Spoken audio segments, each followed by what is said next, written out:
Good morning, Year 4, and welcome to Thursday's English lesson. Just like always, we're going to start by just getting ourselves warmed up, and then I'll explain what we're going to be doing. So everybody stand up and copy what I am doing. Okay. Right, so what I want you to do to start with is I want you to roll your shoulders back like that a few times, and then roll your shoulders forwards a few times, okay? And then with your head, just look one way and then look the other, and look down and look up. Then arms straight up in the air and reach as high as you can with one, reach as high as you can with the other, reach, reach, reach, okay? And then similarly, standing like a star, and then reach one way, reach the other, and do that a few times. Okay, then we get stepping again, but this time we're going to step to the side and we're going to clap. Okay, let's get going like that. We'll reach side and step. Okay, and then what I want you to do, keep stepping, but this time, like we did the other day, arms out and above you. Then arms to the side. Okay, and then arms, one arm at a time, punching down. Okay, then let's start jogging on the spot and getting those arms going round as well. It's a bit tricky, that one, like you're doing some sort of swimming dance. Okay, right, and then we'll just do a few star jumps to get really warmed up. Okay, step, march on the spot, and then march yourselves back to your seat, ready to start our lesson. Okay, so today's date and Walt, it's Thursday the 14th of January, and our Walt is to understand the difference between technical and descriptive vocabulary. So what I'd like you to do, again, is just pause the video, write down your date and Walt, making sure you underline them, making sure you're doing your beautiful handwriting. Pause the video, get that done. Well done. So you've all written your date and Walt. And we're going to do another grammar 5 a day. So what I'd like you to do in your books is look at these questions, write down your answers, and then we'll go through them. So the first question says, put a or an before these nouns. So you need to decide if you need a or an for orange. So is it a orange or an orange? And we've got the same for unicorn. Is it a unicorn or an unicorn? And the same for stamp. Is it a stamp or an stamp? Pause the video if you need to. Right, the next question. It says, add the correct punctuation to this sentence. John and Joe went to Birmingham. Okay. Pause. What I'd like you to do is just think about capital letters, full stops, and that's all in that sentence. Pause the video. Then question 3, what is the adverb in this sentence? The boy ran quickly down the lane. So I'd like you just to write down the adverb, or you can write the sentence out and underline it. But if it's quicker, just write down the word and pause the video while you think. Then number 4, pick out the pronoun in this sentence. Ben came downstairs because he was going out. So which one of those words is the pronoun? Write that down, pause the video. And finally, what prefix could you put at the front of agree? Remember, a prefix goes at the start of a word. So what prefix could you add to agree? Just pause the video where you get your answers done, and then we will go through them. Okay, so question 1, put a or an before the noun. So hopefully you will put an orange, a unicorn, and a stamp. Remember the rule when we're using a or an, you generally have an if the word starts with a vowel, but there are some exceptions when it's the long sound of the vowel. So unicorn is the long sound of the vowel U. Then if it was a short sound, like umbrella, it would be an umbrella. Question 2, correct punctuation. So we need both John and Joe needed to be capital letters because they are both proper nouns. They are someone's name, and you need a full stop at the end of the sentence. What is the adverb in the sentence? The boy ran quickly down the lane. Hopefully you remember that an adverb describes the verb. So the verb in that sentence is ran there. And how is the boy running? He is running quickly. Question 4, pick out the pronoun in this sentence. Hopefully you remembered that a pronoun replaces the noun. So it says Ben came downstairs because he was going out. So rather than repeat Ben again, we change the word Ben for the second time to he. So the pronoun is he. And then finally, what prefix could you put at the front of agree? Hopefully you remember the prefix is a short string of letters. And in this instance, we needed to write the word disagree.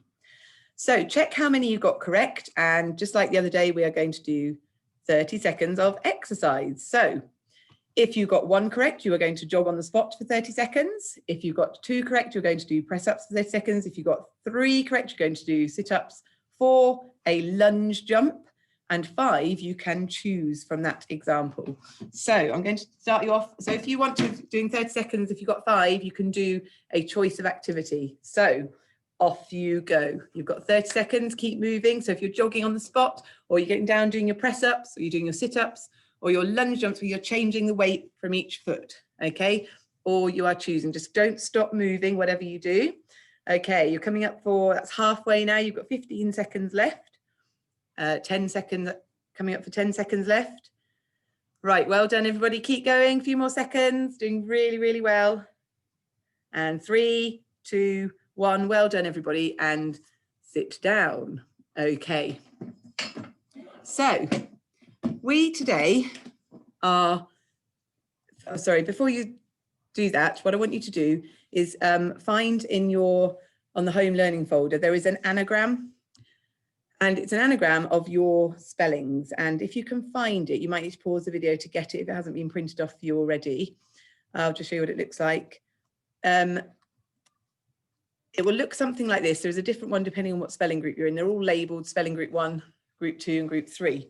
And what you need to do is work out, it's a scramble of your spelling words for this week. So you may be able to spot them if you can remember your spellings. You may need to get your spellings up. On the second page below it are the answers. So try and just print off the first one. So you might want to pause the video, have a go at working out what those anagrams are.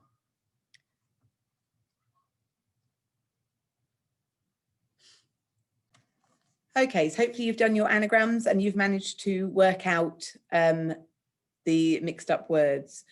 So looking at what we're going to do today, we're trying to spot the difference between what we call technical vocabulary and descriptive vocabulary. We've done quite a lot of work on description. You've done some brilliant setting descriptions, but now we're thinking about technical vocabulary. Now, technical vocabulary is usually vocabulary associated with facts, things that are true. And if that's the case, it is not fictional, but it is non-fiction. So I've got a text here that I'm showing you up on the board called the Donriphant, okay? And it's about this strange looking creature called the Donriphant. And we're going to read it through, and then we're going to have a think about what is technical and what is descriptive in this text. So it says, the Donriphant is a large land mammal. Adult males often weigh up to 3,500 kilograms. Its thick, wrinkled skin helps to trap moisture and keeps the animal cool for longer, something which is important in the African heat. Typically, the Donriphant walks in an upright stance and uses the large pads on the soles of its feet for stability, though it can run for short bursts on 4 legs. It has a short green-tipped tail which is covered in coarse, wiry hairs and is used for balance. 2 arm-like limbs help it to climb trees, and its hands are capable of gripping and utilizing tools. Its long neck is useful when gathering vegetation, and strong, flexible muscles allow the creature to extend its neck by a further 8 to 10 inches when needed. The Donriphant has 2 long ears which primarily function as cooling devices. As temperatures climb, the Donriphant rotates its ears in a circular motion to cool the head and trunk. The Donriphant has acute hearing. Many animals have fairly limited vision, and so Donriphants rely upon their keen sense of hearing to protect themselves from predators. Although the trunk functions mainly for breathing, it is also used for grasping, feeding, smelling, drinking, making sounds, and for protection. It grows an inch for every year of the creature's life until they reach maturity. So there's quite a lot of big words in that text, and quite a lot of technical vocabulary. There's a lot of vocabulary, a lot of words telling us about the Donriphant and what it looks like and what parts of its body are used for and how it moves and how it functions. Okay, so all the things that describe how the Donriphant moves, what he looks like, in terms of how heavy he is and how many legs and arms he's got. That's all technical vocabulary, how he cools himself down, how he moves. But in the midst of that text, there is also quite a lot of description. There are phrases where there are 2 adjectives put together that are beautiful describing words. So what you are going to do today, you will need that text up in front of you, and it is in the folder for today. So you can pull it up. You don't need to print it off if you can just have a look through it. But you will definitely need that up in front of you. What you are going to do, if I just show you on a bigger piece of paper, is make yourself a table that looks like that, okay, that says technical and descriptive. So you've got a table in your page that says technical and descriptive, okay, and I'll pop it up there so you can see that. And what you are going to do is, as you go through that text, you are going to write in the technical line anything that is a non-fiction fact, that is factual about the Donriphant. And in the descriptive side, you are going to write any describing words that are interesting vocabulary that you might use if you were going to describe what the Donriphant was like. And we're just trying to see if you can separate those two ideas. If you are writing a descriptive piece about the Donriphant, which words from it would you use? If you were writing a non-fiction text of information and facts about the Donriphant, which of the bits of information would you use? You only need to write a few words. You don't need to write the whole sentence. Okay, so just going back to the text, just to give you an example. Okay, so the Donriphant is a large land mammal. So in technical, you would write land mammal because that's a fact, that's what he is. And then it says adult males weigh up to 3,500 kilograms. So you could write in technical, weighs 3,500 kilograms, okay? If we then just read on to the next sentence, it's thick, wrinkled skin. Well, there's some nice descriptive words. So then in the descriptive side, you would write thick and wrinkled skin, okay? Sorry, whereas on this side, you might have written weighs 3,500 kilograms. So it only needs to be bullet points of the key points that you want to include. Let me just bring that a bit closer so you can see how I've done it. Well, it's a bit far away. Okay, so it only needs to be bullet points, the key technical bits and the key descriptive parts. Okay, so that's what I'd like you to do today. Let me just stop that for a moment. If you're in Harry Potter group, what I'd like you, sorry, not Harry Potter, if you're in Africa group, what I would like you to do is just pick out the factual information about a Donriphant, okay? Not the describing bits, but just write down any facts you have learned from looking at that text together about the Donriphant, okay? And then Asia, Europe and the Americas do the table. Okay, I hope that all makes sense.